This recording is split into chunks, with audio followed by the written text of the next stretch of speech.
Ito ay rated SPG. Striktong patnubay at gabay ng magulang ang kailangan. Maaaring may masiselang tema, lengguwahe, karahasan, sexual, horror o droga na hindi angkop sa mga... Kinabukasan nga mula nang makalaya itong si Mookie kina Olive at makarating nga ito kina Emma, ay dinala nga ni Emma itong ang si Mookie sa ospital upang ang tuluyan nang malaman kung ano nga ba talagang sakit niya.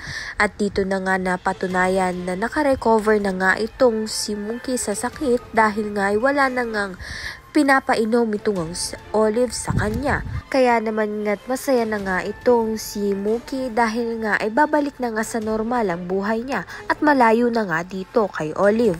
Sa kabilang banda naman nga itong ang si Bugoy ay dumating nga dito kina Emma. Makikita niya nga itong si Mookie at maaalala nga Bugoy ang mukha nga nito ni Mookie dahil nakita niya na nga itong dinakip nga nito ni Olive. Kaya naman nga maiisiwalat na nga ni Bugoy ang katotohanan dito nga kay Emma at ang kanyang asawa na si Kyla na hinahanap na nawawalang anak nga nito ni na Emma ay itong ang si Mookie. Kaya naman nga't masaya na nga itong si Emma at kontento na nga siya sa buhay niya dahil kasama na nga niya itong si Mookie. At ngayon ngay nalaman niya na nga katotohanan na si Mookie nga ang Kylang hinahanap niya. Ayan at iba pa ang dapat nating pakaabangan. Maraming salamat sa iyong panonood.